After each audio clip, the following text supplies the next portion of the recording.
नीतिसूत्र याचा 20वा अध्याय आणि 27व्या वचनामध्ये होतो. मनुष्याचा आत्मा परमेश्वराने दिलेला दीप होय, त्याने तो आपल्या अंतर्मयाच्या सर्व गोष्टीचे निरीक्षण करीतो.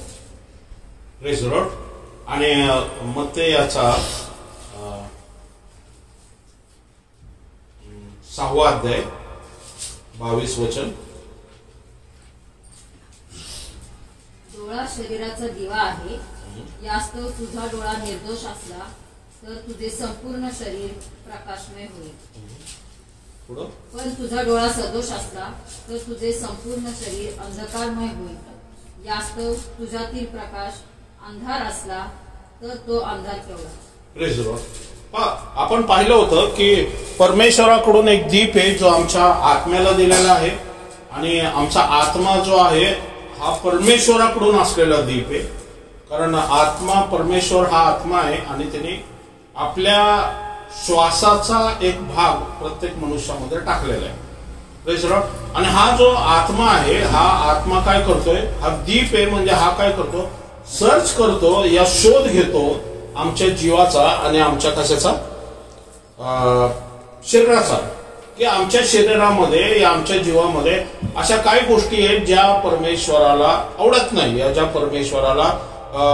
परमेश्वराविरुद्ध आहे, या अनितीच्या आहे, या पापाच्या आहेत, या परमेश्वराच्या आशीर्वादाला अडखळण आणणाऱ्या आहेत, त्या परमेश्वराला आमच्या जीवनामध्ये कार्य करण्यासाठी बाधा आणणाऱ्या आहेत. अशा ज्या गोष्टी आहेत ह्या काय करतो, तो आत्मा जो आहे हा सर्च करतो. म्हणजे परमेश्वराने आम्हाला काय दिलेलं आहे आमच्या शरीरामध्ये, आमच्या शरीराचाच एक भाग आहे ज्या भागातून आपण परमेश्वराकडून असलेला आशीर्वाद आणि फायदा मिळवू शकतो. Praise the Lord. बरोबर आहे. पण आपण मोस्टली ह्युमन बीइंग असल्यामुळं, या शारीरिक भौतिक व्यक्ती जास्त असल्यामुळं, जसं आत्ताच वाचलं की आमच्या जसा एक दीप आमच्या आत्म्यामध्ये परमेश्वराकडून असलेला दीप आहे, तसंच आमच्या 5 सेन्सेस जे आहेत, या ज्याला आपण म्हणतो 5 इंद्रिय ज्या आहेत, त्याच्यामधून सुद्धा आम्हाला प्रकाश मिळतो, या आम्हाला ज्ञान मिळतं. Praise the Lord. म्हणून आमचा जो डोळा आहे हा काय 5 सेन्सेस मधला एक भाग आहे. बरोबर.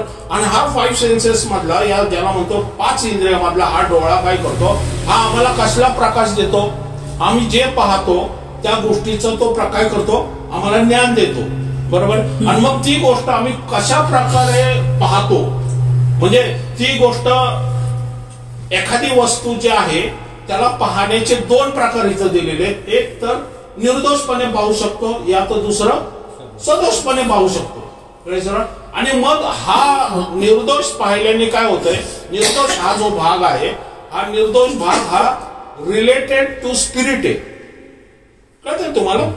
निर्दोष भाग कुठून येतोय, रिलेटेड टू स्पिरिट. जर तुमचा स्पिरिट डॉमिनेट असेल, या तुमचा आत्मा जर डॉमिनेट असेल, तर तो आत्मा तुमच्या विचार कल्पनाला चांगले विचार कल्पना, चांगले भाव देईल, जेणेकरून तुमच्या बघण्याची दृष्टी निर्दोषपणा असेल. Praise the Lord. कळतंय तुम्हाला? आणि कसं आहे की जे स्त्रीला दगडमार करणारे होते, व्यभिचारी स्त्री होती, बरोबर आहे, तिला दगडमार करणारे होते. बरोबर. आणि या व्यभिचारी स्त्रीला दगडमार करण्याला अख्खा गाव लॉटला तिथं, आणि प्रत्येकाच्या हातात एक दगड होता, आणि प्रत्येक जण काय करत होता, तिला दगड मारण्यासाठी पुढं सरसावला. आणि मग वचन काय सांगतंय, येशू ख्रिस्त काय म्हणतोय की ठीक आहे तुम्ही दगडमार करा, पण तुमच्यामध्ये जो निर्दोष असेल, याच्याने पाप केलं नसेल, त्यांनी पहिला दगड मारावा. बरोबर. आणि मग येशू ख्रिस्त जमिनीवर काहीतरी लिहून त्यांनी संधी दिली. Praise the Lord. मला तर वाटतं की येशू ख्रिस्तांनी कदाचित जमिनीवरती त्यांची नावं लिहिल्या असं वाटतं, बरं का. म्हणजे मी नॅचरली माझ्या विचार कल्पनेने सांगतो, बायबलमध्ये तसं नाहीये की बरं का अशी नावं लिहिली असेल. म्हणजे तो काय सांगतो, जिने पाप केला असेल त्यांनी दगड मारावा. आता तो नावं लिहितोय, आता हा साकाराम आहे, त्याला अरे हा मी तो पाप केलं, माझं नाव लिहिलेलं आहे, हा तो माझं नाव लिहिलेलं आहे, हा माझं. म्हणजे त्यांना काय होतंय, त्यांनी प्रत्येक माणसाने पाप केलेलंच आहे. Praise Lord. त्यामुळे तर कॉन्शियस माइंड त्यांना काय करतं, जागरूक करतं की हा तुझं नाव आहे म्हणजे याचा अर्थ काय, तू दगड नाही मारू शकत. म्हणजे मी सांगतोय बरं का माझ्या इमॅजिनेशनने, बाकी तसं काय तसं हे नाहीये तिथं. पण तिथं काय होतंय, येशू मात्र तिला निर्दोष ठरवतोय. बरोबर, ती व्यभिचारी आहे, पण ज्या ज्याला म्हणतो नियमशास्त्राप्रमाणे तिला दगडमार करणं हे मोशेच्या काळात लिहून ठेवलेलं आहे. पण येशू काय करतोय, तिला क्षमा करतोय. बरोबर, म्हणजे तिथं दोन प्रकारच्या व्यक्ती आहेत ज्यांच्या जे त्या स्त्रीकडं दगडमार दृष्टीने पाहतात, तर येशू हा निर्दोषतेने पाहतोय. म्हणजे आमच्या शरीरामध्ये ज्या 5 सेन्सेस आहेत त्या 5 सेन्सेस सुद्धा न्याय करू शकतात. या 5 सेन्सेस द्वारे सुद्धा एक ज्ञान मिळू शकतं आम्हाला. Praise the Lord. बरोबर, आणि मग आम्ही खरं काय, चांगलं काय आणि वाईट काय ह्याचं ज्ञान आपण करू शकतो. Praise the Lord. बरोबर, मग आपण पुढे पाहिलं होतं शरीरामध्ये सुद्धा परमेश्वराने शारीरिकरित्या एक दिवा ठेवलेला आहे, जो आमच्या शरीरामध्ये 5 सेन्सेस द्वारा परमेश्वराने ठेवलेला आहे. ओके, परत शरीराबद्दल दिलेलं आहे आणि आत्म्याचं रिलेशन आणि शरीराचं रिलेशन दिलेलं आहे. की वचन काय सांगतंय, प्रत्येक दवाचा जो आपला दोष झाकीतो, दोष झाकतो. म्हणजे कसं आहे की दोष झाकतो, ज्यांनी पाप केले त्यांनी पहिला पत्थर दगड मारावा. बरोबर आहे, पण तू पण पापी, तुझ्या लायकी नाहीये तू त्याला त्या व्यक्तीला दगड मारायचा, कारण तू पण पापातच आहे. बरोबर आहे ना.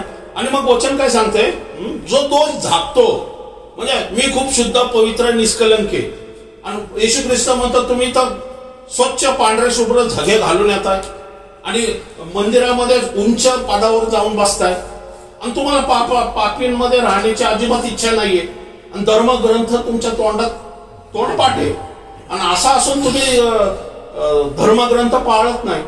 कारण शपथ दिवशी जर तुमचा कोकरा खड्ड्यामध्ये पडला, या मेंढरू खड्ड्यामध्ये पडलं, तर तुम्ही त्याला काढता.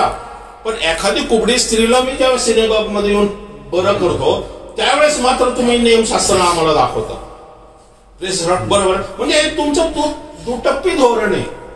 Praise Lord. बरोबर आहे. म्हणजे कसं आहे की शरीराने येशूला विरोध करायचं तर कशा प्रकारे करू शकतो, कारण येशू जे काही करतोय ते एवढा अलौकिक आहे, या आध्यात्मिक आहे. त्यांना हे कळत नाही की हा व्यक्ती जो सुताराचा मुलगा आहे, ऍक्च्युली ते सुताराचा मुलगा म्हणूनच त्याला बघतात आहे.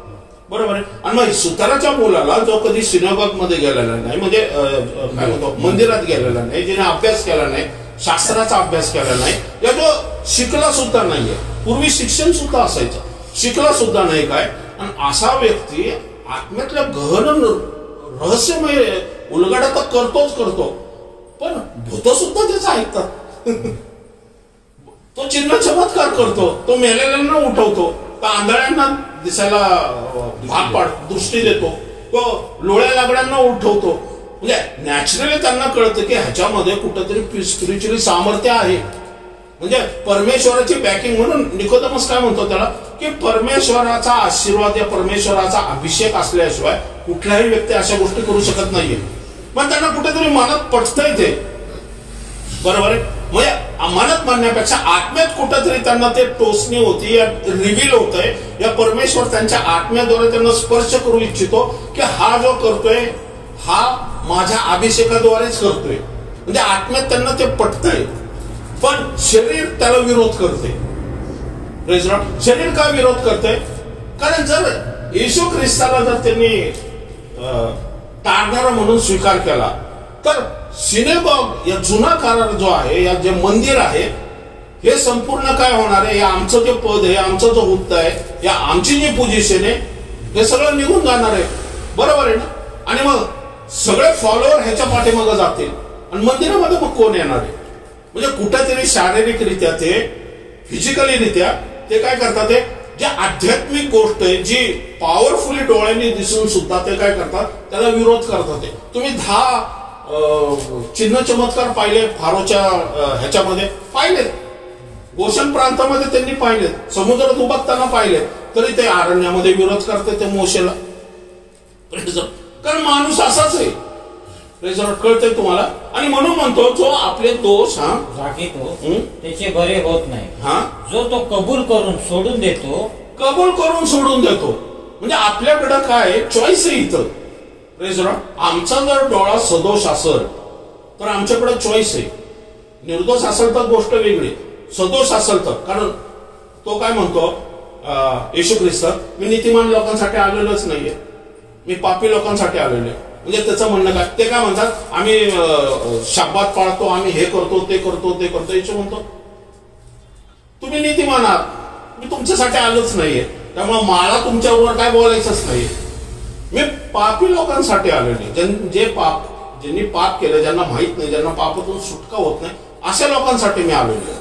Praise Lord. म्हणजे सांगायचं कसा, एखाद्या व्यक्तीला जर तो पापी आहे हे स्वीकार करण्याची इच्छाच नाहीये, बरोबर, म्हणजे जो आपले दोष झाकतो, बरोबर आहे ना, मग तो काय करतो, तो न्यायाला ओढून घेतो. पण जो काय करतो, कबूल करतो. म्हणजे आपल्याकडून जर कळत न कळत जर काही चुकी घडली आपल्या बोलण्याद्वारे, आपल्या विचारामध्ये, आपल्या कल्पनामध्ये, या आम्ही कुठल्या व्यक्तीला बोललो, या कुठल्या व्यक्तीला विरोध केला, कुठं ना कुठं आत्मिक टोचणे आपल्या आत्म्याद्वारे आपल्या कॉन्शियस माइंडला होती की जे तू केलेले हे चुकीचं केलेले. पण त्याचा काय म्हणतात त्याला उपाय काय, वचन काय सांगते आपल्याला इथं, जो ते कबूल करून सोडून देतो त्याचवर दया होते. कबूल करून सोडून देतो, कोणासमोर कबूल करतो, परमेश्वरासमोर, जो त्या पापाची क्षमा करणार आहे. बरोबर आहे. त्या परमेश्वराकडे जर आम्ही पापाची क्षमा मागून पश्चाताप केला, पापाची क्षमा मागितली, आम्ही जे काही केलं परमेश्वरा माझ्याकडून चूक झालेली, तर काय करतोय तो, दया करून, म्हणजे सोडून, केवळ क्षमा नाही मागायची पण पुढच्या आठवड्यात तेच करायचं.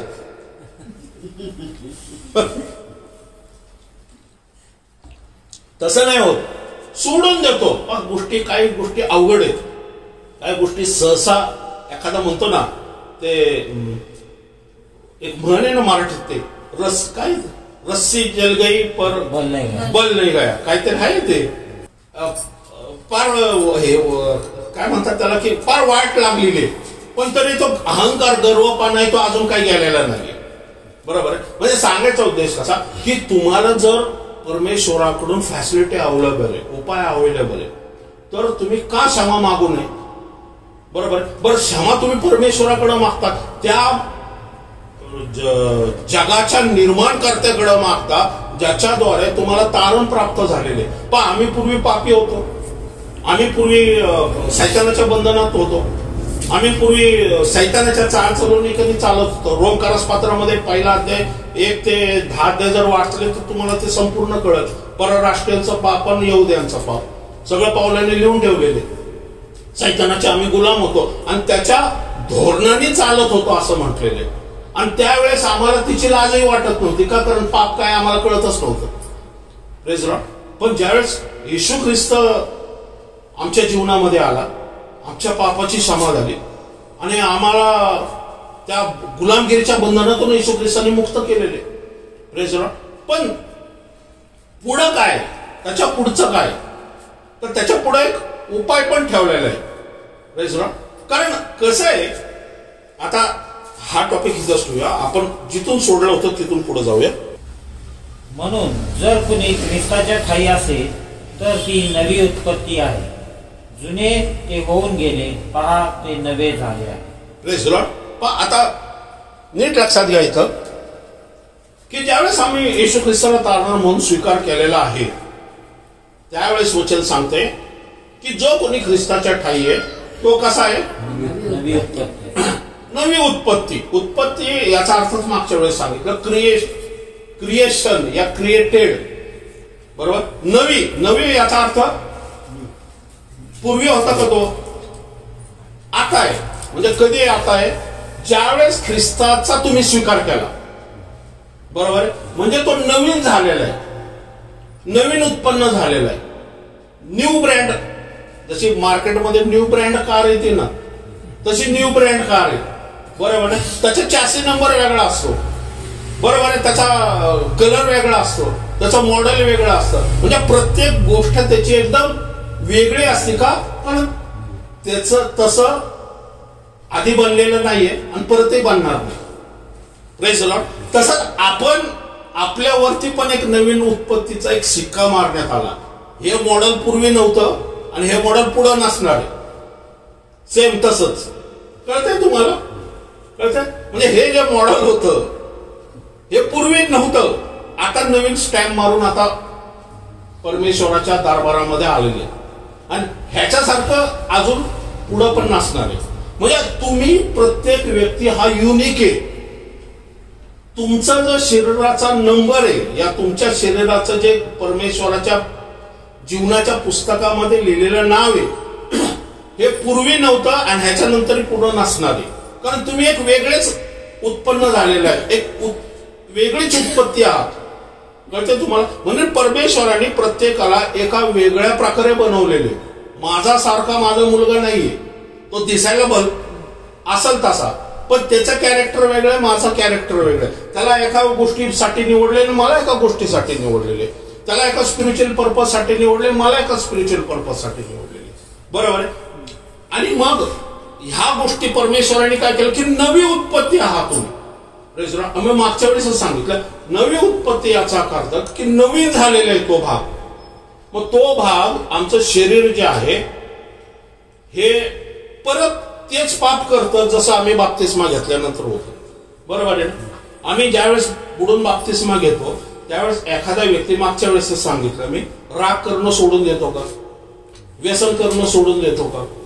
हे विचार करणं जर करत असेल तर सोडून देतो का? पिक्चर पाहणं सोडून देतो का? बरोबर आहे ना? म्हणजे तो जे काय करतो या तो जे फक्त बाप्तिस्मा बुडून घेतो म्हणजे तो काय ज्याला म्हणतो ना ते फक्त ट्रेडिशन आहे का? रूढी परंपरा आहे का? काही झालंच नाहीये असं आहे का? नाही. वचन आपल्याला काय सांगतं? मी काय सांगितलेलं देवाचं वचन 7:63 मध्ये काय सांगितलं? देवाकडून असलेलं जे वचन आहे ना हा ज्ञानाचा प्रकाश आहे, जो परमेश्वराने ज्या गहन गुप्त गोष्टी आपल्या शरीराला दिसत नाही, जीवाला दिसत नाही ना, ते वचनाद्वारे आपल्याला पवित्र आत्मा सांगतो. म्हणजे आमचा जीव जो आहे हा राग तसाच करतो, लोभ तसाच करतो, मत्सर तेवढाच करतो, चाडी चुकली तसाच करतो, पास्टरला शिवाय तसाच देतो तो. बरोबर आहे? दानारपणाचे पैसे तसेच काढतो तो, विरोध तसाच करतो तो. बरोबर? पत्नीला शिवाय तसाच देतो तो, चिडचिडपणा तसाच करतो, ऑफिसमध्ये टेबला खालून पैसे घेणं तसंच चालू ठेवतो, सर्व गोष्टी तसाच करतो ना. बरोबर आहे ना? आणि शरीर सुद्धा तसंच आहे का? तुमचा नवीन जन्म झाल्यानंतर एकदम तुम्ही 40 वर्षाच्या असलेला की 16 वर्षाचा होता का? नाही. शरीरामध्ये तेच आजार आहे. ज्याला चष्मा आहे तो चष्मा घातलेला आहे. असं होतं का? आता बाप्तिस्मा घातला की चष्मा गेला असं होतं का? नाही. एखाद्याला बाप्तिस्मा घातल्यानंतर डायबिटीस गेलाय का त्याचा? नाही.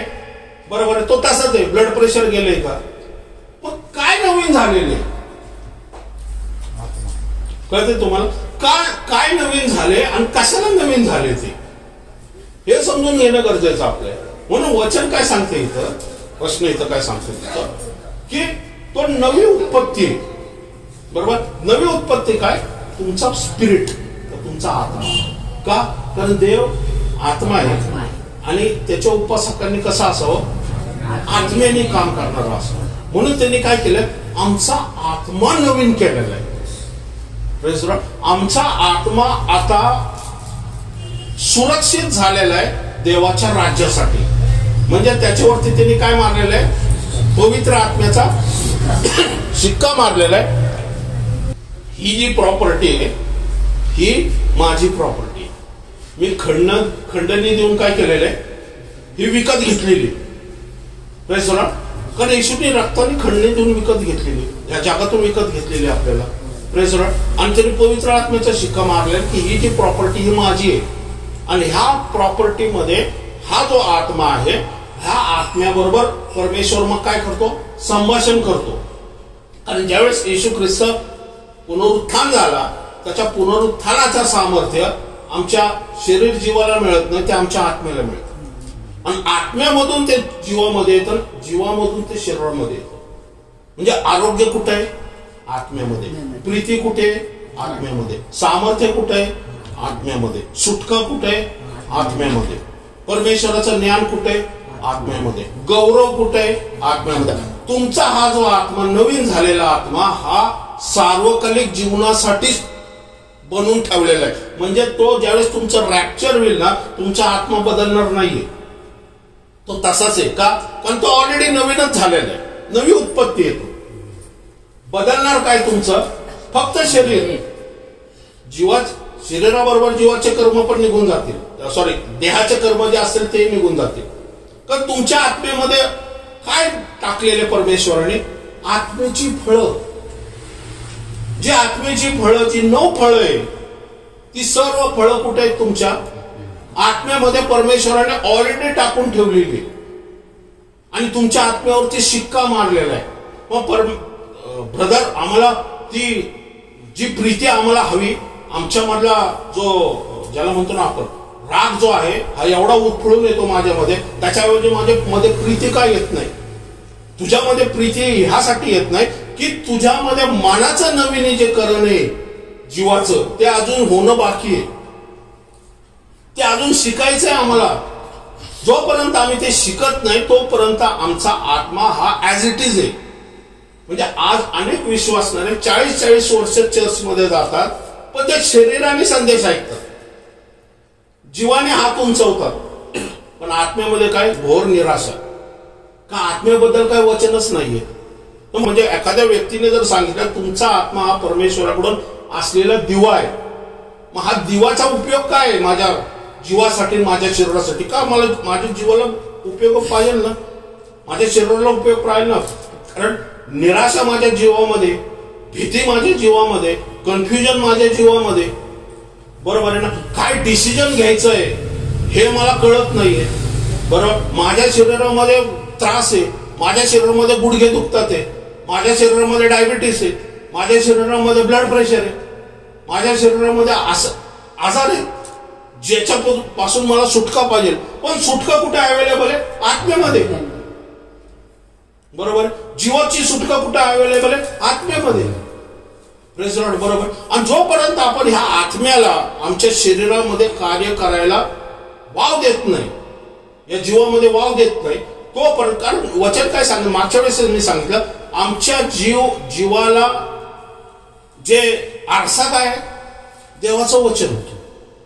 Praise the Lord. आणि हे देवाचं वचन म्हणजे काय? आमच्या जीवाला आरसा आहे की आमचं आत्मिक शरीर जे आहे ना, हे कसं आहे ना, हे वचन काय सांगतं? जीवाला दाखवतं. तू निराशा जाईल, तो आरशामध्ये ज्यावेळेस स्वतःला ज्यावेळेस शरीराने बाहेर बघतो त्याला निराशा दिसते. तो उलटावून ज्यावेळेस आत्म वाचनाकडे बघतो त्याला निराशाऐवजी सामर्थ्य दिसतं. Praise the Lord. म्हणजे आपण जे बाहेर बघतो, शरीराने जे बाहेर बघतो ते जगाकडून आलेले, आणि ज्यावेळेस तो जीव पाठीमागं बघतो, आत्म्याकडं, वाचनाकडे बघतो, त्याला अपोजिट गोष्ट दिसते शरीराच्या. Praise the Lord. कळतंय तुम्हाला? आणि हे डेव्हलपमेंट करणं सर्वात महत्वाचं आहे. Praise the Lord. आणि हे डेव्हलपमेंट कसं होईल? देवाच्या वाचनात चालून, देवाच्या वाचनाचं मनन करून. म्हणून म्हणतो मनाचं नवीनीकरण करा. प्रेज द लॉर्ड, बरोबर. रोमकरास पत्र्याचा 12वा अध्याय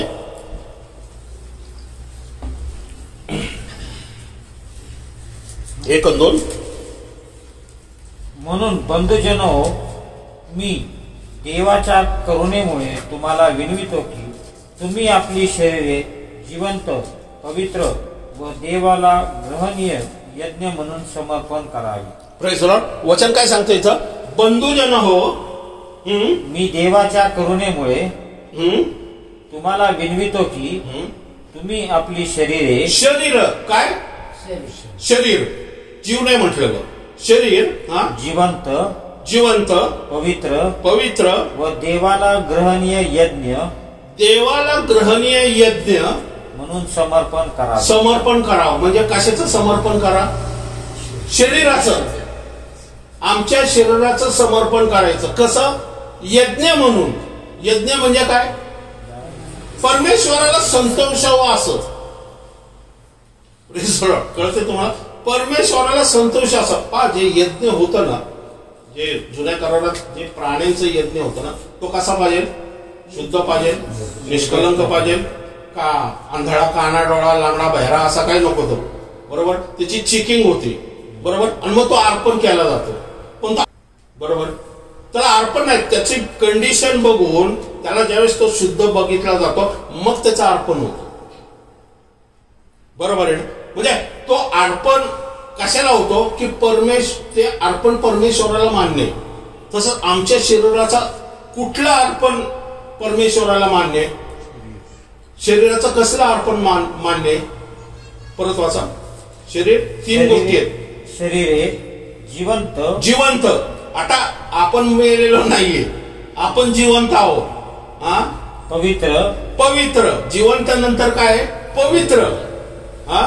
व देवाला ग्रहणीय यज्ञ. देवाला ग्रहणीय म्हणजे आमच्या शरीराची प्रत्येक कृती देवाला ग्रहणीय असावी, पवित्र असावी. बरोबर. जिवंत, मेलेले नाहीये. तो मेलेल्या लोकांना मेलेल्यांमध्ये पुरू द्या. म्हणजे मेलेल्यांची जी माइंडसेट आहे, बरोबर आहे, ती वापरू नका. 3रा दिवस 40वा दिवस मानायचा, 3रा दिवस मानायचा. बरोबर आहे. आता ही माइंडसेट कुठून आली? ते रूढी परंपरेने आलेली. पण त्या 3ऱ्या दिवसानंतर तुम्ही ती बॉडीचा काय बघता का? काय कंडिशन झालेली? येशू ख्रिस्त काय म्हणतो? जे रूढी परंपरा तुझे वडील गेले, जे रूढी परंपरा झालेली ती संपलेली, तू माझ्या मागे आहे. म्हणजे येशू ख्रिस्त काय सांगतो? जे मेलेल्यांचं सेट माइंड या रूढी परंपरामध्ये जे चालत आलेलं आहे तुम्ही ना, ते सोडून द्या आता. कारण आता तुम्ही नवीन उत्पत्ती आहात.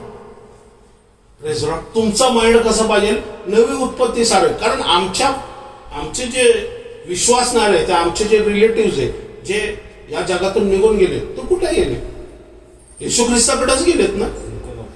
चांगल्या ठिकाणीच गेलेत ना, जिथं त्यांचा आत्मा जो आहे हा येशू ख्रिस्ताबरोबरच राहायला गेलायत ना.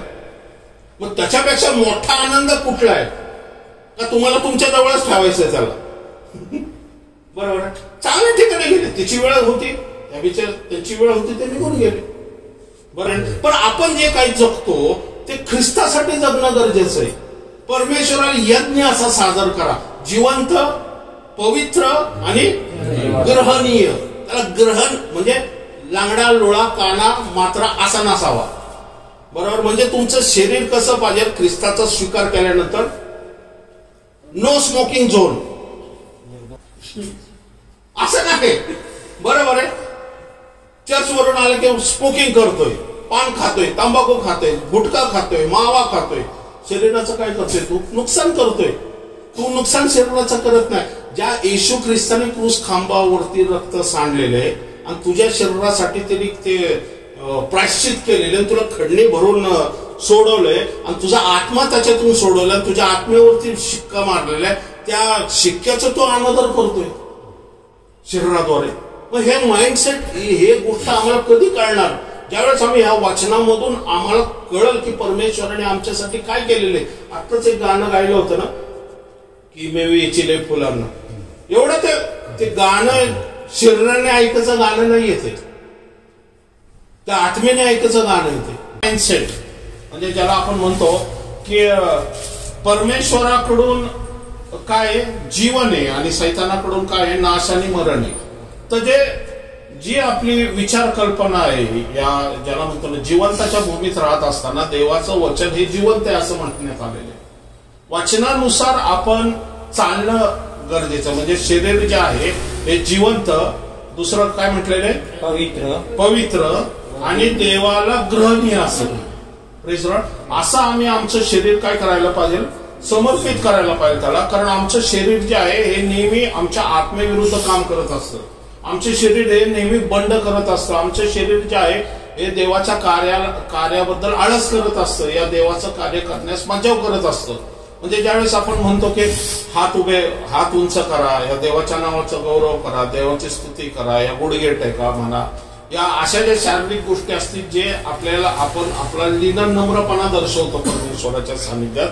पण जसं आपण चर्चमध्ये जात असताना आपल्याला काही पाऊल टाकावे लागतात, आहे की नाही? म्हणजे एका ठिकाणी जर जायचं आपल्याला, तर त्या ठिकाणी जर आपल्याला देवाचं काम करायचं, तर देवाचं काम करत असताना तुमच्या शरीराला तुम्हाला ढकलावं लागतं. जर समजा मी कामावरून 5-7 ला आलेले आणि 5-7 ला येऊन मग तोंड हातपाय धुवून मग मी परत शुक्रवारच्या मिटिंगला यायचं, या अजून दुसरीकडे कुठेतरी मिटिंग करावं लागते, त्यावेळेस तुमच्या शरीरातला थकवा जो असतो हा तुम्हाला काय करत असतो, ओढत असतो की तुम्ही काय करावं, तुमच्या शरीराने रेस्ट करावी.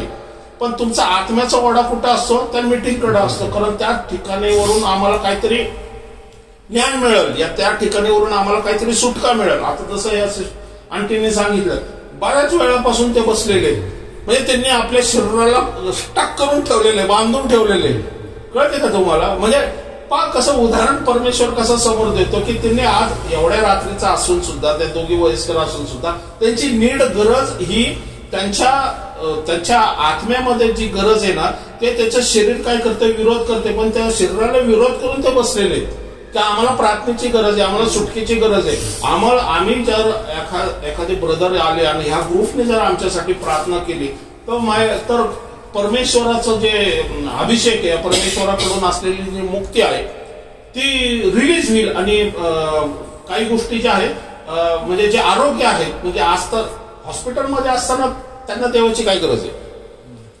हॉस्पिटलमध्ये कायच असं झालेलं आहे की ज्याच्यामुळं ते आज इथं आलेले. कळतंय का? हॉस्पिटलच्या पुढची पायरी म्हणजे परमेश्वर असतो. आणि म्हणून ज्यावेळेस हॉस्पिटल थकलं जातं, हॉस्पिटल ज्यावेळेस निराश होतं, हॉस्पिटल म्हणता आता आम्ही काही करू शकत नाही, आता तुम्ही वरती बघा म्हणजे छताकडे बघायचं नाही, तर असं तुमच्या शरीराला असं काय करावं लागतं, आणून बसवावं लागतं की ह्याच्यामधून आरोग्य. म्हणून शनिवार तसं तुम्हाला हे जे शरीर आहे, हे शरीर नेहमी विरोध करत असतं. पण ह्या शरीराला विरोध करत असताना तुम्हाला ते परमेश्वराला समर्पित करावं लागतं की परमेश्वर ज्यावेळेस तुमच्या ह्या शरीराला समर्पित करण्याचं जे यज्ञ पाहतो, त्यावेळेस त्याच्या अंतःकरणामध्ये वचन सांगते की दया उत्पन्न होती. एवढ्या बेतसाबा ताळ्याच्या जवळ अनेक दुःखी, कष्टी आणि आजारी लोक पडलेली होती. पण येशू ख्रिस्ताचं लक्ष 37 वर्षाचा दुखणेकडे गेलं. बरोबर आहे? 38 वर्षाचं दुखणेकडे गेलं का? कारण त्याला कळलं होतं की आत्म्यामध्ये कळलं होतं की हा व्यक्ती खूप वर्षापासून इथं पडलेला आहे. आणि म्हणून परमेश्वर ज्यावेळेस तो कशाची वाट पाहते, तो देवाच्या कडून येणाऱ्या ज्या आरोग्याची वाट पाहते. 38 वर्ष म्हणजे काही कमी नाही घेत, एखाद्याचं पूर्ण जीवन 38 वर्ष असू शकतं. बरोबर? आणि तो वाट पाहते की कोणीतरी तो देवदूतीला हलवलते, तो माझ्या आधी कोणीतरी जाणार, तो बरा होतोय आणि मी तिथंच आहे. बरोबर? मग येशू ख्रिस्त काय करतो, अशा लोकांकडे पाहतो. बरोबर? आज सुद्धा येशू ख्रिस्त आपल्याकडे पाहते. येशू ख्रिस्त अशा विश्वासणाऱ्यांकडे पाहते. येशू ख्रिस्त अशा शारीरिक दुखण्याकडे, व्याधीकडे पाहते. आणि तो म्हणत आहे, काय म्हणतो की त्याचं म्हणणं काय की तुला बरं व्हायचंय का? बस त्याचं एकच वाक्य आहे, काय, तुला बरं व्हायचंय का? नाही, पण माझे नातेवाईक कोण नाहीये, मला ढकलू पाण्यात नेणारा कोण नाहीये. मी येशू म्हणतो ते नको सांगू, मला तुला बरं व्हायचंय का सांग. बरोबर? कारण तू आजपर्यंत खूप वेळ वाट बघितलेली आणि तुझा आशीर्वाद जो आहे हा तुझ्या बाजूलाच उभा आहे, तुझं आरोग्य तुझ्या बाजूलाच उभा आहे. तू त्या पाण्याच्या तळ्याकडे का बघतोय? बरोबर आहे? कारण पाण्याच्या तळ्याकडे बघायची आता वेळ संपलेली आहे. तो जुना करार होता की देवदूतीनं हलवलते, तो आरोग्य देणार तुझ्या बाजूला उभा आहे. बरोबर? आणि मग येशू काय करतो, पहिल्यांदा त्याला बरं करतो. आणि बरं केल्यानंतर वचन सांगते की तो नंतर सिनेगॉग मध्ये भेटतो त्याला. येशू ख्रिस्त तिथल्या तिथं त्याला नाही सांगत, ए बाबा तुझं आरोग्य आहे ना, हे तू असं अशा ठिकाणी अशामुळं केलेल्यामुळं तुझं हे आरोग्य जे आहे ना गेलेलं आहे आणि तू पापाच्या बंध म्हणजे ह्या आजाराच्या बंधनात अडकलेला आहे. Praise Lord. बरोबर? आता मी प्रार्थना करत असताना त्या सिस्टर बद्दल मला काहीतरी दिसलं, पण मी त्यांना लगेच उघड नाही केलं का? कारण आता मला त्याच्या विश्वासावरती पाणी नाही हे टाकायचं. बरोबर? पहिल्यांदा चिन्ह विश्वास आहे, विश्वासाने चिन्ह चमत्कार उद्या, नंतर मग ज्याला म्हणतो ना लेक्चर नंतर आहे. बरोबर आहे? लेक्चर नंतर देणार. आधीच तो थकलेला भागलेला आहे, त्याला अजून काय तुम्ही ज्ञान शिकवतात. आता ही गोष्ट पकडा की तुम्ही आता हील होणार आहे, नंतर आपण ते डिस्कस नंतर करूया. Praise Lord. पहिल्यांदा हील होणं तुम्ही महत्वाचं आहे, मग बाकीच्या गोष्टी नंतर. Praise Lord. आता प्रार्थना करायचा हा आरोग्यासाठी प्रार्थना करायचा, हिलिंगसाठी प्रार्थना करायची, सुटकेसाठी प्रार्थना करायची, शरीरामध्ये असलेल्या सामर्थ्यासाठी प्रार्थना केली. करायचंय, माझं हे काढलंय ते काढलंय, ह्या पार्ट काढलाय शरीराचा, तो पार्ट काढलाय, इथं हे असं होतंय तिथं होतंय, नाही प्रॉब्लेम नाही, प्रॉब्लेम होतोय आहे, दिसतंय ते आपल्याला, सांगायची गरज नाहीये, रेकॉर्ड सगळं दाखवते आपल्याला. Praise Lord. पण ज्या व्यक्तीने ज्या परमेश्वराने तुमच्या शरीराची निर्मिती केलेली आहे त्या परमेश्वराला काय वचन सांगताय की त्या शरीरामध्ये असलेल्या प्रत्येक अवयवाचं जे अवयव जे आहे ना, या अवयव ऑलरेडी स्वर्गामध्ये, स्वर्गीय स्थानामध्ये हे जे अवयव आहे ना ह्याचं भांडार करून ठेवलेले परमेश्वराने. ते का ठेवलेले की पृथ्वीवरती जर एखादी डिफेक्टिव्ह गाडी असेल, त्या गाडीचा replacement part, new brand part हा वरून प्रोव्हाइड करायला देव समर्थ आहे. Praise Lord. आणि तो समर्थ येईल हा जर विश्वास तुम्ही ठेवला तर नक्कीच तुमचा जो पार्ट गेलेला पार्ट आहे हा नक्कीच रिप्लेस झालेला तुम्हाला दिसेल, नवीन ब्रँड झालेला दिसेल. Praise Lord. परमेश्वराला काही गोष्ट अशक्य नाही. जर तुम्ही विश्वासाची तेवढी जर पातळी जर धरली ना तर तेवढ्या पातळीमध्ये परमेश्वर. पण एखादा व्यक्ती पहा, तुम्ही लाजार जो 4 दिवसाचा मेलेला आहे त्याचा कुठला भाग फंक्शन करत होता? काही भाग फंक्शन करत नव्हता. इव्हन शरीर डेड झालं होतं, वास मारत असेल 4 दिवस, म्हणजे नॅचरली दुर्गंधीच असणार त्याला. 4 दिवसाचा मसाला जरी लावला तरी 4 दिवसाचा मेलेला येतो, बरोबर. कारण त्याची बहीण स्वतः म्हणते की त्याला दुर्गंधी सुटली असेल, बरोबर. म्हणजे याचा अर्थ नक्कीच, कारण ते इस्रायल ट्रेडिशनल मधून आल्यानंतर त्यांना माहिती की ह्या जे काही आपण मलम लावतो, या जे आपण जे काय म्हणतो त्याला मसाला लावतो, त्याचा इफेक्ट किती दिवस आहे हे त्यांना माहिती असणार. आणि त्यामुळेच ते म्हणतात ना, म्हणजे हा संपूर्ण संपूर्ण शरीराचा जो भाग आहे हा फार सडलेला असेल, हा सडलेला भाग सुद्धा परमेश्वर रिन्यू करू शकतो. ते तर जाऊ दे, शुष्क असतीचं घोडं पकडा, तिथं तर काहीच नाहीये, तिथं फक्त हाड आहे आणि ते पण सुकलेलं आहे. आता हाड, पण या हाड्याला हाड मास देणार कोण आहे? कारण कसं आहे की ज्याला म्हणतो ना स्वर्गारोहणमध्ये ह्याच हाड्याला नवीन शरीर मिळणार आहे. Praise Lord. आणि ह्या ज्या शरीराला नवीन गौरवयुक्त शरीर मिळणार आहे यासाठी परमेश्वराला किती मशागत करावं लागणार आहे? प्रथम तर त्या हाड्याला तर बाहेर काढावं लागेल. आता त्यासाठी परमेश्वराला भूकंप करावा लागणार, थडगी ओपन करावे लागणार, थडगी फुटतील, मग थडगी फुटून फक्त हाड्या बाहेर येतील. हे काम कोणाचं आहे? हे सगळं देवदूतांचं काम आहे. आमचं जे शरीर आहे ना ह्याला आज आपण जिवंत, पवित्र आणि परमेश्वराला समर्पण करायला का शिकायला पाहिजे? कारण परमेश्वराचं जो या पृथ्वी तलावरती आपण जिवंत असताना जो यज्ञ आपल्याला अर्पण करायचा आहे, तो यज्ञ का अर्पण करायचा आपल्याला पुढं? म्हणून समर्पण करा. ही तुमची आध्यात्मिक सेवा आहे. हा, ही कसली सेवा आहे? आध्यात्मिक सेवा आहे. सेवा म्हणजे फक्त ज्याला म्हणतो प्रीचिंग नाहीये, सेवा म्हणजे स्तुती आराधना नाहीये, सेवा म्हणजे बायबल वाचणं नाहीये, सेवा म्हणजे प्रार्थनाच करणं नाहीये. सेवा म्हणजे कसली सेवा आहे की आपलं शरीर जे आहे हे पवित्र, जिवंत, पवित्र आणि देवाला ग्रहणीय, की देव त्याला एक्सेप्ट करल. ग्रहणीय म्हणजे काय? एक्सेप्ट करल. आपण ज्यावेळेस एखाद्या दुकानात जातो आणि त्यावेळेस आपण दुधाचं पाकिट बघतोय, अरे आपण लगेच दुकानात हो एक्सपायर झालंय, बरोबर. म्हणजे ग्रहणीय नाही येते, एक्सपायर झाले म्हणजे ह्याच्या हे खाण्याच्या लायकीचं नाहीये, बरोबर. तसं त्या परमेश्वराकडे आपण जातो, लांगडा लुळा बहिरा काना असं काय सांगितलेलं आहे, असं कुकरू अर्पण करू नको, कारण तू ते देवाला अर्पण करतोय. Praise Lord. म्हणजे देवाला ग्रहणीय असं केवळ पहा कसं आहे की दानारपणात फक्त 1 रुपया टाकायचा नसतो, बरोबर आहे ना. दानारपणात 1000 रुपयाच्या वरती टाकायचं असतं. जर आमचा पगार जर 30,000 असेल तर 30,000चे 10% किती होतो? 3,000 होतो, बरोबर. मग त्याच्यात 1,500 काटकसरीने टाकले तर मग पगार 30चा 25ला येतो, 22ला येतो, 23ला येतो. का? कारण काटकसरी केलेली तिथे. काय म्हणजे सांगायचं म्हणजे ते दानारपणाबद्दल सांगतो की ग्रहणीय परमेश्वराला. तसं आमचं शरीर सुद्धा जे आहे ते ग्रहणीय अर्पण करणं गरजेचं आहे. की परमेश्वराने जर मला त्याच्या राज्यासाठी बोलवले आणि ख्रिस्ताचं रक्त देऊन मला विकत घेतलेले, तर माझं शरीर मला पवित्र ठेवणं गरजेचं आहे. कुठल्याही पापाची कीड या शरीराला लागता कामा नये, कुठल्याही पापाचं वर्चस्व या शरीरामध्ये वास करू नये. कुठलंही व्यसन माझ्यावरती वर्चस्व गाजू नये.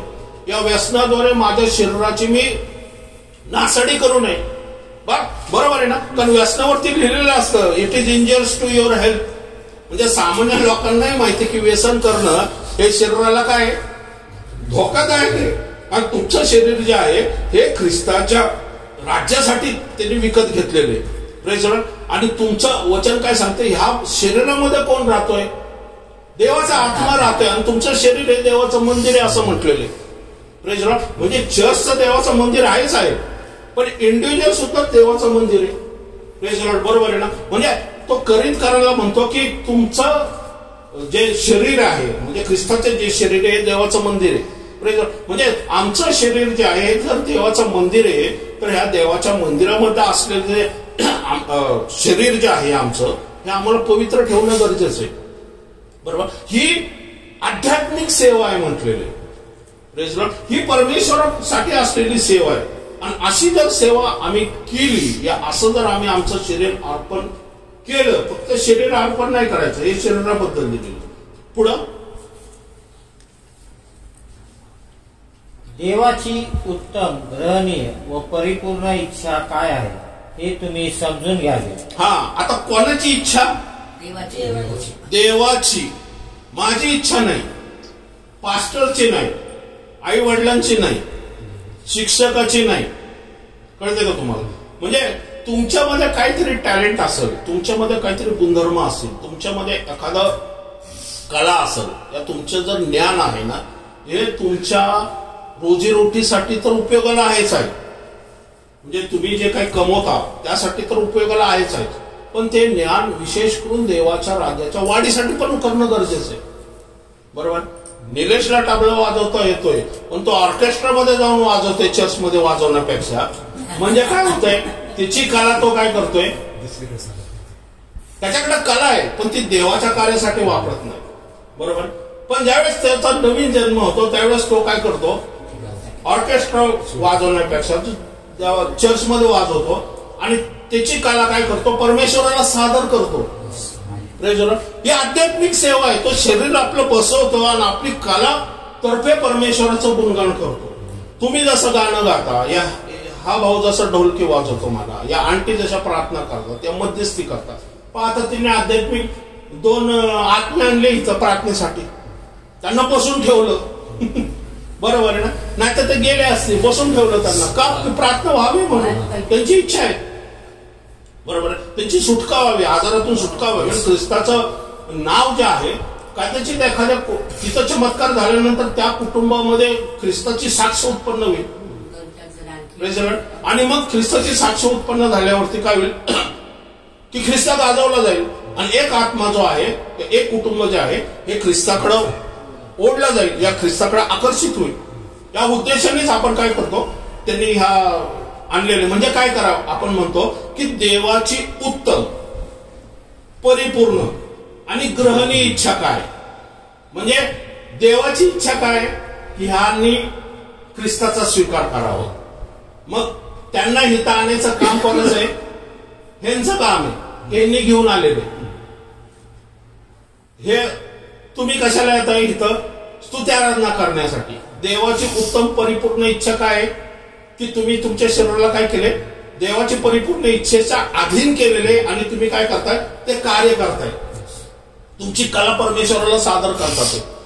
ही परिपूर्ण इच्छा आहे. ज्यावेळेस आम्ही आमची इच्छा आहे आमचं शरीर ज्यावेळेस परमेश्वराला समर्पित करायला लागतो, या परमेश्वराला अर्पण करायला लागतो यज्ञ म्हणून ना, परमेश्वर ते पाहतो. एकदा करतोय, 2दा करतोय, 3दा करतोय. मग परमेश्वर काय करतोय, मग तुम्हाला अजून वरच्या स्तराला वा. बरोबर. कारण त्याचा विश्वास बसतो, हा करू शकतो, हा आपल्या शरीराचा ऐकत नाही, हा आपल्या शरीराला अर्पण करू शकतो आणि हा माझ्यासाठी एक पाऊल पुढे चालू शकतो. कामावरून येऊन थकल्या भाकलेले येऊन सुद्धा उभं राहून आपण परमेश्वर या बसू, आपण तेवढा वेळ परमेश्वराला देतोय. बरोबर. इथं कुणी असं नाही की दिवसभर झोपाकडून डायरेक्ट इथं आलेले.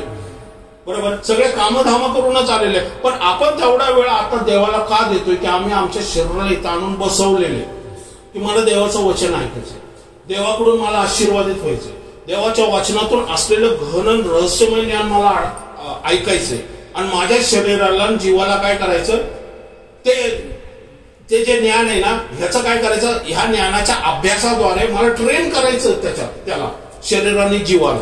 बरोबर. देवाची उत्तम परिपूर्ण आणि ग्रहणीय इच्छा काय आहे ते तुम्ही समजून घ्यावे. ते समजून घ्यावे. ते कधी समजणार आपल्याला, ज्या वेळेस आम्ही स्वतःचं शरीर जिवंत, पवित्र आणि देवाला ग्रहणीय असं ज्यावेळेस सादर करू.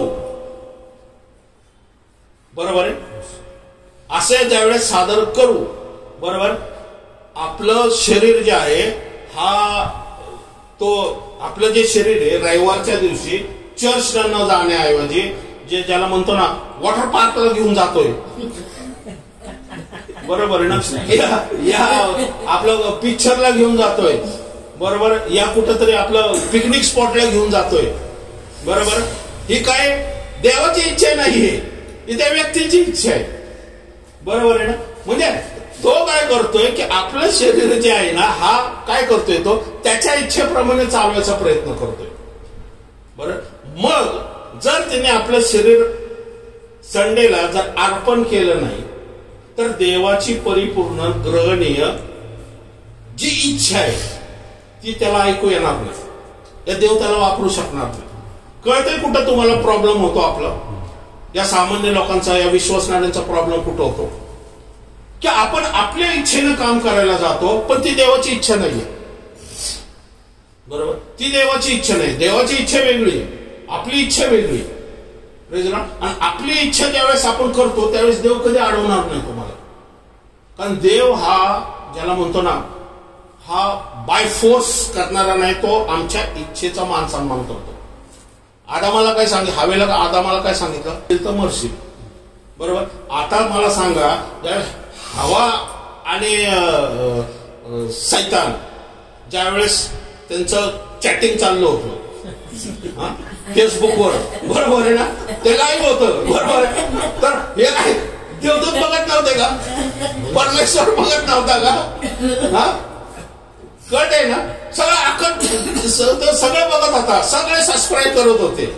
बरोबर आहे ना. सगळं चाललं होतं तिथं. मग परमेश्वराने का अडवलं नाही की नको बाबा मी तुला सांगितलं ना धरायचं हाताला, नाही करायचं. नाही, तुझी इच्छा आहे, तुला करायचं तर खायचं तर खा, मरण ठेवलेलंच आहे. बरोबर आहे. म्हणजे परमेश्वर तुमच्या इच्छेवरती जबरदस्ती करत नाही. कारण कसं आहे की आमच्या इच्छेनेच पुढे जे काय होणार आहे ना त्याचा न्याय सुद्धा आपल्या इच्छेने होणार आहे. आणि मग त्यावेळेस तुम्ही म्हणू शकणार नाही देवा मला माहित नव्हतं. देव आपल्याला व्हिडिओ तो चॅटिंग बोर्ड दाखवल, हे बघ या अशी चॅटिंग तुझी सैतानामध्ये चालली होती, या असं तू केलं. बरोबर आहे. आणि मग त्यावेळेस तो नाकारू शकणार नाही का, कारण त्यांनी केलेले. म्हणून वचन काय सांगतं, तुमच्या गुप्त स्थळी केलेले पाप सुद्धा तो रिव्हील करणार आहे. उघडपणे तर नाहीये, उघडच नाहीये केवळ, तर गुप्त स्थळी सुद्धा तुमच्या माझ्यामध्ये असलेले जे पाप आहे ना तो ते रिव्हील करणार, न्याय घडणार आहे. कळतंय. एवढं ते म्हणजे सांगायचा उद्देश कसं की परमेश्वर काय म्हणतो की उत्तम परिपूर्ण ग्रहणीय इच्छा तर परमेश्वराची आम्हाला काढायची असेल या समजायची असेल तर प्रथमतः आम्ही आमचं शरीर जे आहे हे परमेश्वराला यज्ञ म्हणून अर्पण करणं गरजेचं आहे. त्यासाठी आमचं शरीर हे पवित्र राखणं गरजेचं आहे. पवित्र म्हणजे मग पवित्र ब्रदर, पवित्र आम्ही शरीर आमचं कसं काय राखू शकतो की जेणेकरून आमची परमेश्वराची उत्तम परिपूर्ण ग्रहणीय इच्छा मला कळाली. तर पुढचं वचन काय सांगतं आपल्याला, म्हणून या युगाबरोबर समरूप होऊ नका, तर आपल्या मनाच्या नवीनीकरणाने स्वतःचे रूपांतर होऊ द्या. ह्याच्यामध्ये दोन पर्याय ठेवलेले. एक पर्यायचा आहे, एक तर तुमची इच्छा तुम्ही पूर्ण करू शकता, ह्या जगाबरोबर समरूप होऊ शकता तुम्ही. कळतंय. ह्या जगाबरोबर समरूप होऊ शकता. जग जसं वागतं तसं वागायचं, जग जसं चालतं तसं चालायचं, जग जसं मोह धरतं तसं मोह धरतं, जग जसं पैशाच्या मागे जातं तसं पैशाच्या मागे जायचं. जग जसं काय सांगायचा उद्देश आहे की जग जसं चालतं तो एक तुम्हाला मार्ग आहे जायचा, कारण तो सगळा कसाचा मार्ग आहे हा जगातून आलेला भ्रष्ट मार्ग आहे. मग त्याच्यामध्ये तुमचं शरीर तुम्ही पवित्र आणि ग्रहणीय असं परमेश्वरासमोर सादर करू शकत नाही, कारण तुम्ही जगाप्रमाणे चाललेला. तुम्हाला अर्पण होण्यासाठी या परमेश्वरासमोर समोर उभं राहण्यासाठी तुम्हाला स्वतःला पवित्र राहणं हे नेसेसरी. म्हणून तो जगाबरोबर समोर उभू नका. म्हणजे जग कसं चालतं, जग कसं चालतं वाचनाविरुद्ध आणि पापाच्या मार्गाने आणि अविश्वासाने. बरोबर आहे. वचन त्यांच्यामध्ये नाहीये, बायबलमध्ये जसं सांगितलं तसं नाहीये. मग त्यांचं शरीर ते पवित्र राखण्याची काही त्यांची ज्याला म्हणतो ना ते सादरीकरण नाहीये, त्यांचं यज्ञ नाहीये की मी माझं शरीर पवित्र, मी का पवित्र शरीर राखतो. बरोबर. ते म्हणतात की व्यसन करणं त्यांना अपवित्र वाटत नाहीये. बरोबर. मोह करणं त्यांना अपवित्र वाटत नाहीये. एकमेकांविरुद्ध ज्याला म्हणतो दुभाषण करणं अपवित्र वाटत नाहीये त्यांना. बरोबर. एकमेकांना कोर्टामध्ये खेचणं अपवित्र वाटत नाही. एकमेकांवरती केस करणं त्यांना अपवित्र वाटत नाहीये, कारण क्षमा नाहीच आहे तिथं. तुम्ही एक बुक्की मारली तर मी तुला 2 मारणार, हे जगाचं तंत्र आहे. कळतंय का तुम्हाला? सांगायचा उद्देश कसा की जगाच्या चालीरीती वेगळ्या आहेत. बरोबर आहे. आणि स्पिरिच्युअली चालीरीती वेगळ्या. स्पिरिच्युअली चालीरीती ह्या नेहमी जगाच्या अपोजिट असतात. तुम्ही दुसऱ्यावरती या दुसऱ्याला दोष लावू शकत नाही. का? कारण तुम्हाला माहिती आहे की मी स्वतःच दोषी, मी स्वतःच पापी, मी स्वतःच अपवित्र आहे, मी स्वतःच परमेश्वराच्या समोर उभा राहण्याच्या मी लायकीचा नाहीये. देवाची कृपा होती माझ्यावरती की येशूच्या रक्तामुळं माझं तारण झालेलं आहे. त्याची दया मला दररोज गरज आहे, त्याची कृपेची मला दररोज गरज आहे. मग मी अहंकार कशाला करावा? कारण केलंय सगळं येशू ख्रिस्ताने. मी केवळ विश्वासाने माझं तारण झालेलं आहे. आणि तो विश्वास तो माझा नाहीये, तो विश्वासही परमेश्वराने माझ्या आत्म्यात ओतलाय म्हणून माझ्यामध्ये तो विश्वास आलेला. बरोबर. म्हणजे सांगायचं की विश्वास हा सुद्धा दान आहे, गिफ्ट आहे. आणि ते सुद्धा परमेश्वराने आपल्या आत्म्यात ओतले म्हणून आपण येशू ख्रिस्ताला तारणारा म्हणून स्वीकार केलेला आहे. आता या सिस्टर बसल्या होत्या, त्यांच्यामध्ये विश्वास हा परमेश्वराने दिलेलं दान आहे की तू बस प्रार्थनेने होशील बरोबर. आणि म्हणून ह्या विश्वासाला जर त्यांनी विरोध केला असता त्यांच्या शरीराने तर हे तर माझ्या येण्याच्या आधीच त्यांनी निघून गेले असते. बरोबर. हा विश्वास त्यांना धरून ठेवत होता. बरोबर. हा धीर त्यांना धरून ठेवत होता. ही सुटका त्यांना धरून ठेवत होती. जी सुटका जी आहे ना, ही जी हवी आहे ना, ही त्यांना धरून ठेवते. नाही मला हवी ती सुटका. म्हणजे विश्वास जो आहे ना, विश्वास हा धीराबरोबर काम करत असतो. विश्वास एकटा काम करू शकत नाही. कारण विश्वास हा 1 दिवस चालतो, 2 दिवस चालतो, 3 दिवस चालतो. विश्वास हा महिना चालू शकत नाही. तर त्याच्यानंतर तुम्हाला धीर लागतो. त्याचा विश्वास जो आहे हा कमकुवत झालेला आहे. पण त्या ठिकाणी जर एखाद्या विश्वासणारा या अभिषिक्त जर गेला तर त्याच्या विश्वासाने अभिषेकतामुळं त्या व्यक्तीमध्ये देवाच्या आत्म्याचं कार्य होऊ शकतं. म्हणून आपण तिथं जातो आजारांमध्ये प्रार्थना करायला. अपेक्षा नाही की त्यांच्याकडे असलेला विश्वास हा खूप स्ट्रॉंग असेल. नाही, अपेक्षा करू नका.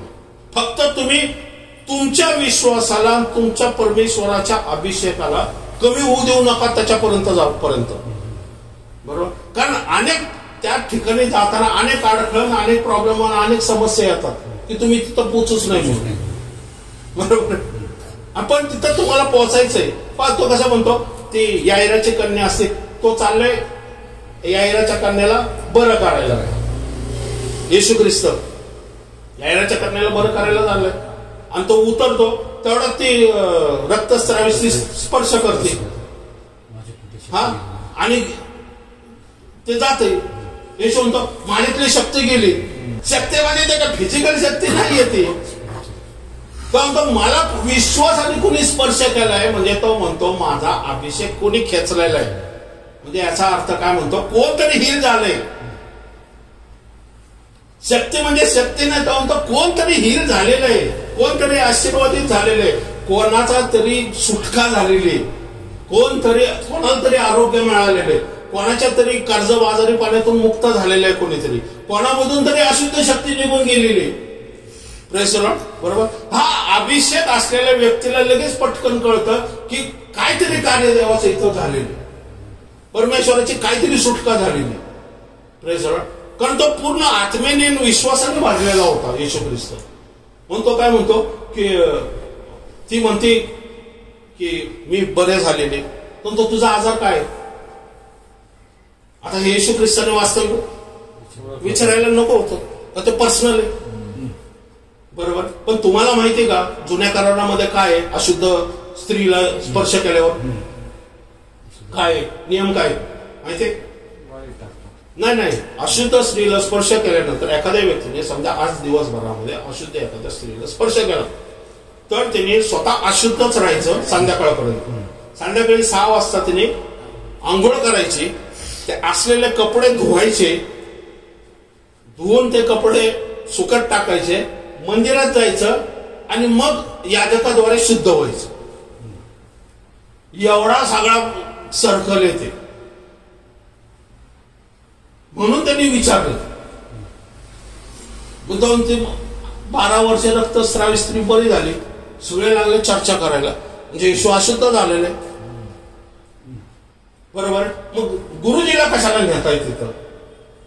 बरोबर. तेवढाच दुसरा येतो एक जण, स्त्री मुलगी मेली, येशू म्हणतो चला.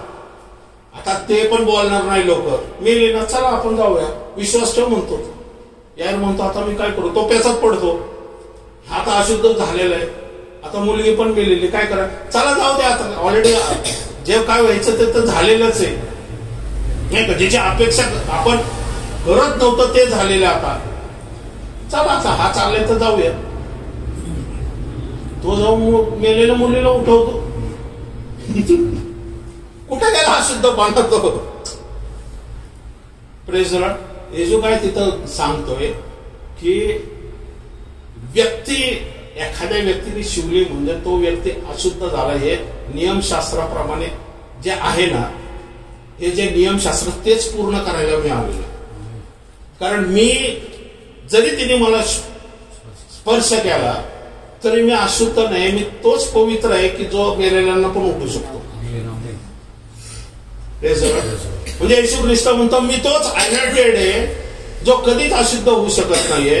ज्याच्यावरती पाप लादलं जाईल तरी पाप लादलं तरी तो अशुद्ध होणार नाहीये, तो शुद्धच राहणार आहे. का शुद्ध राहणार आहे? कारण त्यांनी मारावं तुमच्या अशुद्धपणासाठी, तुमच्या त्या रक्तस्रावीपणासाठी, तुमच्या आरोग्यासाठी, तुमच्या मरणासाठी. कारण मरणामधून तिला जिवंत करत होतो अशुद्ध असून सुद्धा. म्हणजे तो काय म्हणतो, मी म्हणजे अशुद्ध असून म्हणजे तो लोक त्याला अशुद्ध समजतात, पण तो अशुद्ध पवित्र आहे. तो काय सांगतोय की तुम्ही जरी मला अशुद्ध समजता तर मी पवित्र आहे, त्याच्यामुळेच ही मेलेली स्त्री उठलेली, या मेलेली मुलगी उठलेली. म्हणजे मी जर पवित्र असून हिला उठवतो तर मी माझं शरीर उठवायला समर्थ नाहीये का? म्हणजे तो काय म्हणतो, मी अशुद्ध नाही पण तुमच्या अशुद्धपणासाठी घेण्यासाठी मी आलोय, किंवा अशुद्धपणासाठी घेण्यासाठी नाही आलोय, तो तुम्हाला मरणातून उठवण्यासाठी पण आलोय, पुनरुत्थान करण्यासाठी पण आलोय मी, आणि मीच पुनरुत्थान आणि जीवन आहे. Praise Lord. Praise Lord. कळते तुम्हाला? म्हणजे कसं आहे की आमचं जे शरीर जे आहे ना हे नाशवंत झालेलं, पण त्याला त्या नाशवंत शरीरामध्ये जे आमचं शरीर हे नाशवंत आहे, पण ज्या येशूच्या ज्याला म्हणतो ना वचनामध्ये ज्यावेळेस आपण हे जगिक प्रवास करतोय, आध्यात्मिक प्रवास नाही हा, जगिक ज्यावेळेस प्रवास करतोय ना, त्यावेळेस आम्ही ज्यावेळेस आमचे शरीर पवित्र आणि जिवंत आणि ज्याला म्हणतो ना देवाला ग्रहणीय असं ज्यावेळेस आपण सादर करू, त्यावेळेस देवाची परिपूर्ण ग्रहणीय इच्छा आम्हाला कळायला लागेल आणि आपण देवाच्या इच्छेप्रमाणे चालायला लागेल. देवाच्या सेवेमध्ये, देवाच्या कार्यामध्ये आमच्या जगिक इच्छेच्या पलीकडे जाऊन आपण काम करायला सुरुवात करू. ज्यावेळेस तुम्ही तसं करताल त्यावेळेस तुम्ही परमेश्वर तुमच्यावरती अजून भरोसा ठेवाल, अजून तुम्हाला कार्य देईल. एक्स्ट्रा जाऊन काहीतरी काम करतोय का? कारण त्याला त्या कामामध्ये इंटरेस्ट आहे. त्या कामामध्ये जे काही त्याला काम मिळालेलं त्या कामाचा तिने काय केलं, त्या कामाला तो मान सन्मान देतो, आदर देतोय. पण जे काम आहे आम्हाला मिळालेले ना, जर आम्ही आमच्या कामाचा मान सन्मानानं आदर ठेवला ना, तर आपण देवाच्या कामाला सुद्धा मान सन्मानानं आदर देऊ शकतो. पण आमच्या कामाबद्दलच आम्हाला ज्याला म्हणतो ना थकलेलं आहे, निराश झालेलं आहे, आणि ज्याला म्हणतो ना कामाला येण्याच्या आधीच आता 10 वाजला तर 10 दिवसभर काय करणार, काम करू शकेल का? नाही. म्हणून त्यांच्या समोर उभं राहिलं ना तर तुम्हाला असं वाटतं बापरे, आता कसं काय याच्याकडून काम करून घ्यावं. त्रासिक चेहरा एकदम, नाही का? 36-40 हजार पगार घेताना मात्र करत नाही तो. वेळेच्या आधी येऊन त्यावेळेस मात्र चांगला एकदम टाकाटक, एकदम सेंट बिंड मारून, डेनिमचा सेंट मारून एकदम टाकाटक येतो. पगाराचा दिवस असतो. बरोबर आहे. मी त्या नर्सेसला पण ते सांगितलं, म्हटलं तुमची सेवा एवढी देवाने सेवा ठेवलेली, या सेवेद्वारे अनेक आत्म्यांना तुम्ही येशू गाजवू शकता. बरोबर. पण ती सेवा करताना तुम्ही नाक मोडायला लागला तर ही सेवा कशी काय करणार? सांगायचा उद्देश कसा, त्या तुम्हाला कुठल्या सेवेसाठी निवडलेले, तुम्ही काय सेवा करताय, मग त्याच्या अनुषंगाने तुमची कृती सुद्धा दिसणं गरजेचं आहे ना. बरोबर. कारण तिथं प्रत्येक पेशंट हाऊस म्हणून येत नसतो. बरोबर. त्याची नड आहे, त्याची गरज आहे, या तो अडकलेला आहे, बंधनात अडकलेला आहे, म्हणून तो तिथं असतो. आणि तो खिशातून कशा प्रकारे तो कष्ट घामाने पैसे टाकतोय एकेका औषधाचं हे ते. आम्ही ज्यावेळेस की जगाबरोबर समरूप होणं. बरोबर. मी भलं, माझं फॅमिली भरं, माझा धंदा होतोय ना, माझे खिशे भरतात ना. अरे पण तू काय करतोय, पापाची पेटर भरतोय, तू पापाचा भाडा तुझा भरतोय. तुला वाटतं तू जे काही करतोय त्याचं फळ तुला मिळणार नाही, तुझं फळ तुझ्या घराण्यावरतीच मिळणार आहे. म्हणून आपण म्हणतो ना, जे भ्रष्टाचारी लोक असतात, या भ्रष्टाचाराचे लोक हे असतात ना, त्यांच्या फॅमिलीमध्ये आजार बघा, त्यांच्या फॅमिलीमध्ये प्रॉब्लेम बघा, त्यांच्या फॅमिलीमध्ये जे पिढ्यानपिढ्यात त्यांचे आजार चालत असतात, संपत नाही ते. का? कारण त्यांनी केलेलंच त्याप्रमाणे. पण तुम्ही एखाद्या म्हणतात सैनिक लोक येतात आणि त्याला विचारतात बाप्तिस्मा करणारे योहानाला की आम्ही काय करावं, तर तो तुमच्या पगारामध्ये संतुष्ट असा. एकच शब्द म्हणतो, तो तुमच्या पगारात संतुष्ट असावा. याचा अर्थ काय? वर कमाई जास्त होती. बरोबर. तो का तो जखाऱ्या का काय, तो जकाय का 4 पट रिटर्न करतो?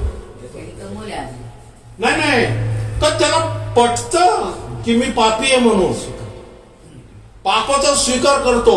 आणि तो म्हणतो येशू ख्रिस्ता आज ज्याचे घेतले मी 4 पट काय करतो, त्याला परत करतो. येशूचं स्टेटमेंट काय? आज या घराला तारण प्राप्त. आज या घराला तारण प्राप्त. असे अनेक जक्कई फिरतात, पण 4 पट द्यायला कोणीच कबूल होत नाही. बरोबर. मग तारण घरात कसं येणार? बरोबर आहे. हा, पुढे युगाबरोबर समारोप होऊ नका, तर आपल्या मनाच्या नवीनीकरणाने स्वतःचे रूपांतर होऊ द्या. आपल्या मनाच्या नवीनीकरणाने स्वतःचे रूपांतर होऊ द्या. Praise Lord. म्हणजे आमच्यामध्ये एक सोर्स आहे, आमच्यामध्ये एक मार्ग आहे, आमच्यामध्ये परमेश्वराने एक ठेवलेला दिवा आहे. तो मागच्या वेळेसच सांगितलं, तुमचा आत्मा म्हणजे तुमच्या शरीराचा काय दिवा आहे. आणि हा दिवा म्हणजे काय? तो दिवा तुमच्या मनाला नेहमी परमेश्वराच्या वचनातून गोष्टी सांगतो, हे शिकवतो. जर आपण पापाच्या या ज्याला म्हणतो अनितीच्या मार्गात जात असेल तर तुमचा आत्मा तुम्हाला काय करतो? तुमच्या जीवाला वचनाद्वारे दाखवतो की हे जे तू करत आहे, आज तू टेबला खालून पैसे तिने हात टाकला तर लगेच आत्मा म्हणेल पाप पाप पाप, लगेच त्याने हात काढा, सॉरी तुम्ही चुकीचं. Praise Lord. म्हणजे तुम्ही काय करता? तो हात तसाच जर ठेवला तुम्ही तर जगाबरोबर समरूप झाला आणि आपला देह अर्पण नाही केलाय. अजून देह अर्पण करायला अजून हॉस्पिटलमध्ये जायचे तुमचे. बरोबर आहे ना? का? कारण अजून हात अजून तसाच आहे. बरोबर आहे. पण ज्यावेळेस त्या पापाचे एखादा शब्द ज्यावेळेस पवित्र आत्म्याकडून तुम्ही ऐकता वचनाच्या द्वारे, बरोबर, मग तुम्ही हात काय करता? नाही देवा मला क्षमा. मग काय होतं की तुम्ही तुमचं शरीर काय केलेलं आहे, अर्पण केलेलं आहे. म्हणजे तुमच्या शरीराला आवड झाली होती ते घ्यायचं, पण आज ते शरीर काय केलं, तुम्ही क्रूस खांबावरती खेळून टाकले की नाही घ्यायचं. म्हणजे तुमचं शरीर तुम्ही काय केलंय, ख्रिस्तासारखं क्रूस खांबावरती टांगले. नाही, मी ह्या पापाच्या अधीन जाणार नाही बा. पण त्याच्यामध्ये मनाचं नवीनीकरण वचनाच्या द्वारे झालं होतं की हे पाप आहे.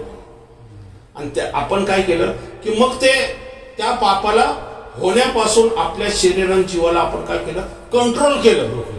आणि मग कंट्रोल केल्यानंतर हेच तुमचं आध्यात्मिक सेवा आहे.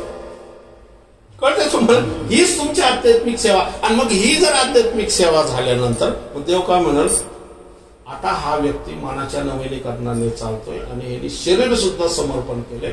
म्हणून आता माझी ज्याला म्हणतो माझी आता उत्तम, ग्रहणीय आणि परिपूर्ण इच्छा जी आहे ना, आता मी ह्याला सांगायला सुरुवात करत, आता हे पात्र माझ्या सेवेच्या लायकीचं झालेले. बरोबर आहे. म्हणून त्याला म्हणतो भग्न. भग्न पात्र, याचा अर्थ काय होतो की त्याच्यामध्ये काहीच नाहीये.